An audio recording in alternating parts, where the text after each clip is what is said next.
Habari yako mtazamaji wangu wa kipindi chetu cha siasa ya ulimwengu. Karibu tena katika siku nyingine na wakati mwingine wa mwendelezo wa kipindi chetu. Kipindi ambacho kinakujia kwa udhamini wa Mnukwa Global Visa Consultant, ambao sio tu washauri wako lakini vile vile ni wasaidizi wako. Ikiwa katika siku za usoni unakusudia kuelekea katika nchi za ughaibuni, nchi kama za Canada, Uingereza, nchi za Umoja wa Ulaya pamoja na Australia, unaweza kuwasiliana nao kupitia namba zilizoko chini ya tangazo kwa msaada, ushauri pamoja na mwongozo. Tukielekea katika uchambuzi wetu wa leo, bila shaka ni masaa kadhaa yamepita toka ilipofanyika shambulizi ndani ya nchi ya Marekani katika hoteli ya Hilton Washington. Shambulizi ambalo actually idara za usalama za nchi ya Marekani zilifanikiwa kulizima shambulizi hilo, likimhusisha mshambuliaji anayejulikana kama Cole Thomas. Na shambulizi hili linachukuliwa katika uzito wa hali ya juu kwa kuzingatia kwamba katika mazingira husika palikuwa na mkusanyiko ambao vile vile uliwakusanya viongozi wakuu wa nchi ya Marekani, kwa maana Rais Donald Trump lakini na msaidizi wake J.D. Vance. Lakini tukio hili vile vile tunalibeba katika uzito wa hali ya juu kwa kuzingatia mazingira ya dunia kwa hivi sasa. Dunia imekuwa inapitia katika sintofahamu kubwa ambayo inatokana na matokeo ya mgogoro baina ya nchi ya Iran na nchi ya Marekani. Na katika mazingira hayo vile vile ndani ya nchi ya Marekani inaonekana ushawishi wa Rais Donald Trump, au tunasema kwa Kiingereza approval rate, ile hali yake ya kukubalika ndani ya siasa ndani ya nchi ya Marekani imepungua kwa kiwango kikubwa. Kwa hivyo actually tukio hili manake ni tukio ambalo linaweza likakusanya mambo mengi au likatoa ishara ya mambo mengi. Ishara ya kwanza ni ishara ya kihistoria kwa kuzingatia katika hoteli husika. Ni hoteli ambayo kwa hakika tukio kama hili liliwahi kutokea takriban mwaka 81 kipindi cha utawala wa Rais Ronald Reagan. Katika kipindi cha utawala wake manake aliwahi kushambuliwa katika hoteli ile ya Hilton Washington. Lakini vile vile tukio kama hilo limejitokeza pia katika mwaka 2026, maana yake la kufanyika mashambulizi katika hoteli hiyo ya Hilton Washington. Tofauti yake ni moja kwamba kwa mwaka 81 maana yake Rais Ronald Reagan anaonekana kama alipata shida kidogo, lakini kwa kipindi hiki inaonekana Rais Donald Trump hajapata madhara ya namna yoyote kutokana na shambulizi ambalo lilikuwa limejaribu kufanywa na Cole Thomas. Lakini jambo la pili katika kuhuianisha na tukio hili la mwaka 81 ni kwamba katika mwaka 81 maana yake vile vile ushawishi wa Rais Ronald Reagan ulikuwa umeshuka kwa kiwango kikubwa, na baada ya tukio husika maana yake ushawishi wake au kukubalika kwake ndani ya nchi ya Marekani kulipanda kwa kiwango kikubwa. Na hili pia limetokea katika kipindi ambacho ushawishi wa Rais Donald Trump umepungua kwa kiwango kikubwa. Na hili mara nyingi wakati mwingine huwa linatumika katika kupandisha ile sehemu ya ushawishi, na ndio maana unaweza ukaona kipindi cha shambulizi la uchaguzi wa Marekani aliposhambuliwa Rais Donald Trump, maana yake ni kwamba ile iliongeza sehemu ya ushawishi wake. Na hata kwa kipindi hiki maana yake kutokea tukio hili kwa kawaida wakati mwingine huwa inaleta athari ya mwanasiasa, ile sehemu ya kutaja kwake na kukubalika kwake inaongezeka katika siasa za nchi kama ya Marekani na hata sehemu zingine vile vile duniani. Lakini kubwa kuliko zote ni kuashiria kwamba kutokea kwa tukio hili ni alama muhimu ya kuonyesha namna gani siasa za Rais Donald Trump zinaweza zikafungamanishwa vile vile na siasa za Rais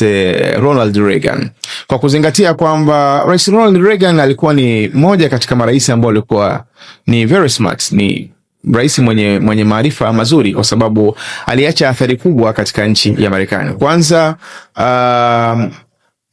ni moja katika marais ambao walifanya kazi kubwa ambayo ilipelekea hata kuanguka kwa nchi ya Urusi, kwa kuzingatia kwamba aliweza coordinate vizuri na nchi kama ya Saudi Arabia kuongeza kiasi kikubwa cha mafuta katika soko la dunia, kiasi ambacho ilifanya nguvu ya nchi ya Urusi ikashuka, kwa sababu kuzingatia kwamba ilikuwa ni nchi ambayo inategemea zaidi biashara ya nishati kwa maana ya mafuta, gesi. Kwa ina maana bei zinapokuwa zimeshuka, maana yake ni kwamba kipato kinachopatikana vile vile kinakuwa kidogo, na hivyo hali ya uchumi ikawa imezorota kwa kiwango kikubwa kiasi cha kupelekea hata ile USSR ilikuja kuanguka. Lakini vile vile ni rais wa nchi ya Marekani ambaye moja katika athari yake hata muundo wa kisiasa wa nchi ya Marekani namna gani inachanganyika na nchi nyingine duniani, manake hasa iliasisiwa kipindi cha Rais Ronald Reagan, kwa kuzingatia kwamba kuna taasisi muhimu ambazo ziliundwa kama za National Endowment for Democracy au taasisi kama za International Republican Institute au National Democratic Institute. Manake ni taasisi ambazo kwa kawaida huwa zinafanya michakato katika nchi mbalimbali ya kutengeneza watu ambao wanaitwa wanaharakati au kutengeneza baadhi ya wanasiasa ambao wanabaki katika ushawishi wa nchi ya Marekani au kutekeleza maslahi ya nchi ya Marekani. Na unaweza kupata mfano mzuri, kwa mfano katika nchi kama ya Moldova, rais wake Maia Sandu ni miongoni mwa marais ambao ni zao la nchi ya Marekani kupitia taasisi ya IRI, International Republican Institute. Na zao hili maana yake limeisaidia nchi ya Marekani kuondoa ushawishi wa nchi ya Urusi kwa kiwango kikubwa katika nchi ya Moldova, ambayo ilikuwa inaathiriwa kwa kiwango kikubwa na siasa au na ushawishi wa nchi ya Urusi, na kiasi ambacho ilipelekea kuongezeka zaidi kwa mgawanyiko ndani ya nchi ya Moldova, hasa ikihusisha sehemu kama za Transnistria ambazo ni sehemu zinakaliwa zaidi na watu ambao wanaongea Kirusi au wako katika ushawishi zaidi wa nchi ya Urusi. Lakini kikubwa zaidi ni kwamba ni rais ambaye ameacha athari kubwa ndani ya nchi ya Marekani,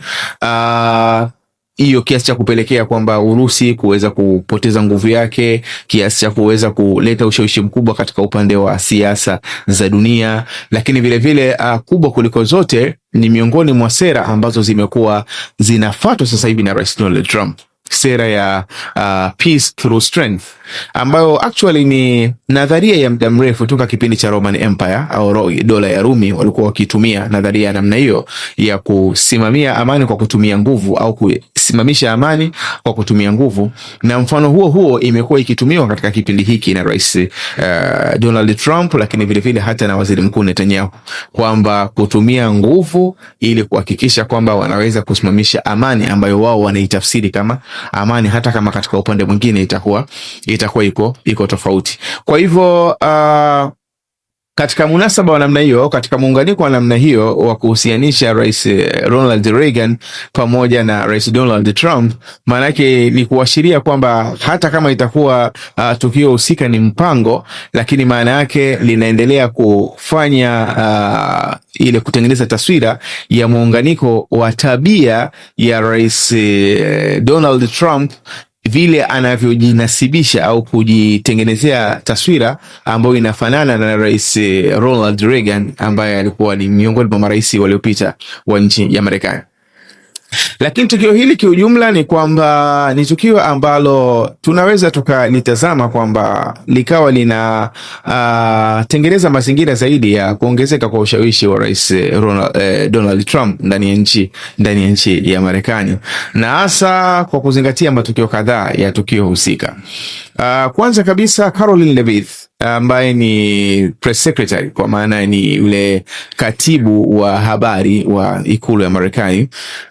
wakati anahojiwa kabla ya ile dina yenyewe kufanyika, manake alionyesha kwamba anawashawishi watu waweze kuangalia tukio la leo la Rais Donald Trump, lakini vile vile akitoa signal kwamba kuna tukio kama hilo la silaha zinaweza zikawaka na mfano wa namna hiyo, ambao tukio hilo lilikuja kujitokeza baadaye, lakini inaonekana kwamba kuna signal fulani ya mazungumzo ya Caroline Levitt yalikuwa yakiashiria hivyo. Lakini ukiachilia mbali hapo, hata tukio husika wakati linatokea inaonyesha kwamba wale wahudhuriaji walianza kuchukua tahadhari kubwa kabla hata ya Rais Donald Trump mwenyewe hajachukua tahadhari, au wale maafisa wa idara za intelijensia za nchi ya Marekani hawajakimbia mbele ya Rais Donald Trump kuweza kuchukua tahadhari. Kwa ina maana kuna utofauti kidogo wa namna gani wahudhuriaji wa kawaida walianza kuchukua tahadhari kabla ya rais ambaye ni mtu muhimu zaidi kuanza kupewa attention moja kwa moja. Hili ni jambo ambalo vile vile tumejaribu kulizingatia kwa umakini mkubwa kiasi cha kuashiria kwamba inawezekana ikawa ni jambo ambalo Marekani wamelitengeneza ili kuhakikisha kwamba inafikiwa agenda fulani, kama ni agenda ya nje au ni agenda ya ndani. Na hili maanake sio jambo geni kwa nchi ya Marekani, kwa sababu matukio ya namna hii yamekuwa wakati mwingine yakitengenezwa au yakiasisiwa kwa lengo la kufikia katika malengo fulani. Kwanza kabisa, katika siku za karibuni, kwa mfano tukio lililotokea kipindi cha uchaguzi la kushambuliwa kwa Rais Donald Trump lilileta taswira ya namna hiyo kwamba katika kipindi husika, manake Marekani ilikuwa inamhitaji zaidi Rais Donald Trump, kwa kuzingatia kwamba kwa sera za Rais Joe Biden na hata Kamala Harris lao angekuwa ni rais wa nchi ya Marekani, ingekuwa ni ngumu Marekani kuweza kusurvive katika ushindani wa dunia ulioko kwa hivi sasa, na kuzingatia kwamba Marekani kwa hivi sasa kwenye siasa za dunia manake ilishatambua kwamba lau kuna nchi zitaachwa kama zilivyo, manake litakuwa ni tatizo kubwa sana kwa nchi ya Marekani. Na nchi husika hasa ni zile ambazo tunasema ni viongozi wa ile multipolar world, kwa maana ya kwamba zile nchi ambazo zinakusudia dunia itambue kwamba wakubwa hivi sasa ni wengi na sio nchi ya Marekani peke yake. Maana yake nazungumzia mkusanyiko wa nchi kama za Brazil, nchi kama za India, nchi kama za Urusi, China,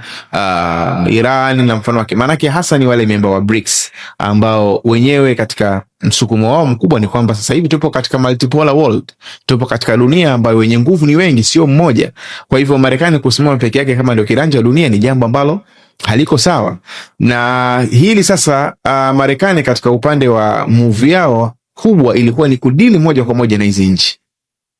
ili kuhakikisha kwamba Marekani inaendelea kubaki kama ndio superpower wa dunia. Na njia yake nyepesi zaidi ilikuwa ni kuhakikisha kwanza kuharibu mnyororo ambao unaweza kuzifanya hizi nchi zikaweza kufanya kazi vizuri. Na moja katika njia za wenyewe kufanya kazi vizuri ni kuwa na resources, kuwa na rasilimali. Na kwa sababu ndio utajiri mkubwa wa hizi nchi, maana yake nchi kama hiyo ya Urusi, China, Iran, Brazil na mfano wake na nchi zingine zile za BRICS, utajiri wao mkubwa hasa ni katika upande wa rasilimali, kwamba wenyewe wana mali nyingi. Kwa hiyo moja katika mali muhimu ni mali kama ya utajiri kama wa petroli. Na ndio maana jicho la kwanza lilianzia katika sehemu kama za Venezuela, ambazo kwa kuzingatia kwamba Venezuela katika siku za nyuma ilikuwa ni miongoni mwa nchi ambazo ziliomba kujiunga na BRICS, hivyo wakaongeza ile share ya rasilimali zao walizokuwa nazo kama members wa ile organization ya BRICS. Kwa hiyo ina maana Marekani alianza kudili moja kwa moja na nchi moja, kudili na Venezuela,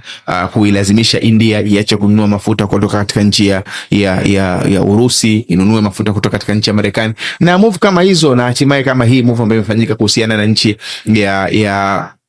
Iran, lakini vile vile katika siku za nyuma nchi ya Urusi manake ilikuwa imeshafikia katika stage ya mwisho ya kukubaliana na nchi ya Marekani kwamba ianze kutumia tena dola, baada ya kuwa ilikuwa imesitisha, baada ya kuwa imewekewa vikwazo. Na lengo kubwa walichokuwa wamekubaliana na nchi ya Marekani ni kwamba Marekani isaidie kupush Ukraine waweze kuachia sehemu ndogo ndogo walizozishika za maeneo kama ya Donetsk, katika zile sehemu kama za Konstantinovka na mfano wake na Kramatorsk na mfano wake. Maana yake ni maeneo ambayo yanajulikana kwamba ni sehemu za upinzani za nchi ya Ukraine kwa nchi ya Urusi, na ni maeneo ambayo tunasema ni stronghold, ni maeneo magumu ambayo yana jeshi kubwa la nchi ya Ukraine, lakini vile vile upinzani wake umekuwa ni mkubwa kiasi ambacho mpaka leo nchi ya Urusi imeshindwa kuyakamata yale maeneo. Kwa hivyo ina maana makubaliano ya nchi ya Urusi na nchi ya Marekani ilikuwa ni kwamba Marekani akiweza kupush wale wa Ukraine wakatoka katika yale maeneo na Urusi ikaweza kuyakamata yale maeneo, maana yake ni kwamba Urusi itakubali kuanza tena kutumia dola katika biashara yake, jambo ambalo nchi za Ulaya ziko naona kwamba sio jambo la sawa sawa. lakini palikuwa kuna deal ya mfano huo. Maana yake ina maana hata katika ile program ya de-dollarization ya kuacha kutumia dola, nchi mbili ndio zilikuwa zimebaki ziko strong. Maana yake nchi ya Iran na nchi ya China, lakini wengine wote ni kama walikuwa wameshaelekea tena kurudi katika utaratibu ule wa awali. Kwa ina maana kwa sera ya Marekani kwa hivi sasa hasa focusing yake ni ilikuwa ni kudeal na hizi nchi ambazo zinaonekana kwamba ziko mbele kwenye kuhakikisha kwamba ile nguvu ya Marekani inakwenda kushuka. Move ambayo Rais Joe Biden asingeiweza wala Kamala Harris asingeiweza. Ina maana mtu aliyokuwa anaiweza kwa sababu yuko rough ni Rais Donald Trump. Na hiyo ndio move ambayo amekuwa akiisimamia kwa hivi sasa kuhakikisha kwamba ana deal na hizi nchi kwa namna ambayo haiwezi kufikirika katika hali ya kawaida, kama ile kuongeza ushuru, kufanya vitu yani roughly, ili ku make sure kwamba Marekani inaweza kafikia katika target. Kwa hiyo shambulizi lililofanyika kipindi kile cha campaign, hasa lengo lake kubwa lilikuwa ni kuongeza sehemu vile vile ya ushawishi wa Rais Donald Trump, lakini vile vile hata katika mashambulizi ya nyuma kama ile ya WTC, World Trade Center kwenye mwaka takriban miaka ile ya 99 2000 takriban 2001 iliposhambuliwa lile jengo la Marekani. Manake target kubwa ilikuwa ni kufocus katika upande wa eneo la Mashariki ya Kati, manake kuangusha zile nchi ambazo zilikuwa zinaonekana zina nguvu kwa kipindi kile, nchi kama za Iraq, lakini vile vile baadaye move ikazidi kwenda zaidi, zikaanguka nchi nyingine kama za Libya, nchi kama za Syria na mfano wake. Manake asili move ilianzia kule, ndio asili ya Marekani kutangaza vita kupambana na ugaidi katika miaka ile, kwa sababu ya tukio ile la kuangushwa kwa ile World Trade Center, tukio ambalo ukilifuatilia kwa umakini zaidi unaona kwamba ilikuwa ni inside job, ilikuwa ni kazi ambayo ilifanywa ndani, kwa maana kwamba utegaji wa vilipuzi ulikuwa umefanyika ndani, na ndio maana jengo husika namna lilivyokuwa limetengenezwa ile majengo pacha, ilikuwa ni kwamba hata ndege ikienda kushambulia pale haiwezekani ile jengo lote likaweza kuanguka. Kwa ina maana ilikuwa imetengenezwa vilipuzi ambavyo vilikuwa vina support lile jengo lote liweze kuanguka, au kwa kiwango kikubwa liweze kuanguka. Kwa unaweza kaona kwamba matukio ya namna hii katika siasa za nchi ya Marekani wakati mwingine huwa ni matukio ya kawaida ambayo huwa yanatokea kwa ajili ya kutengeneza jambo fulani ambalo inawezekana likawa lina maslahi zaidi kuliko tukio husika. Lakini jambo lingine, ikiwa tukio hili ni kweli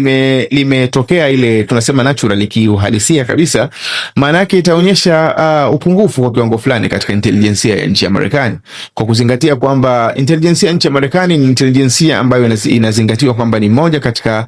best intelligence system. Maanake ni moja katika intelijensia yenye nguvu, yenye uwezo mkubwa, yenye uwezo wa kupita katika maeneo tofauti na kuweza kukusanya taarifa, kiasi ambacho hata katika nchi za tofauti